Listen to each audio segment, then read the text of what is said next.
Hi, and welcome to this explainer. This week, the US and Saudi Arabia signed a nuclear cooperation agreement, a 123 agreement named after the section of US law that lets American companies export nuclear technology abroad. So it is expected to run 30 years. Here's why it matters.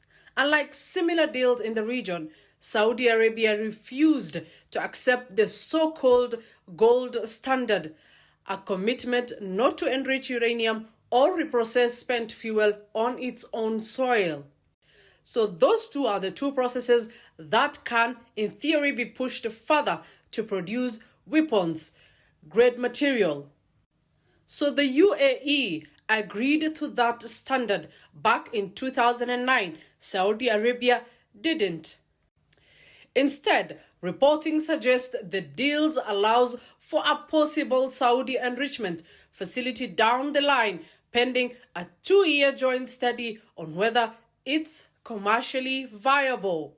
That's the detail raising eyebrows. The IAEA, the UN's nuclear watchdog, wasn't part of negotiating this bilateral deal, and as of this week says it hasn't even received a formal request to set up inspections.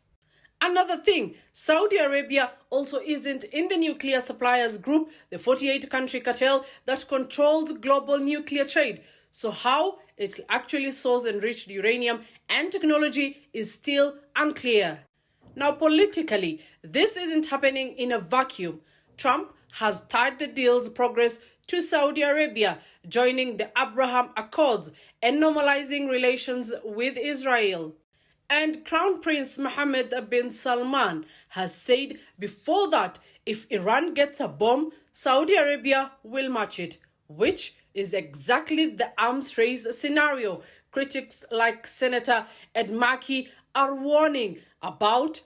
The deal now heads to Congress for a mandatory review period where lawmakers could still vote it now in terms of regional pattern. Iran already runs the most advanced program in the Middle East. Egypt and Turkey are building plants with Russian help. The UAE is fully operational and IAEA monitored, and Israel outside the NPT keeps its arsenal unofficial. Saudi Arabia is now trying to join that club, just without the guardrails everyone else agreed to. Now you may wonder, what did the US and Saudi agreed on? The two countries signed the nuclear agreement allowing US transfers of technology and a separate bilateral safeguards agreement.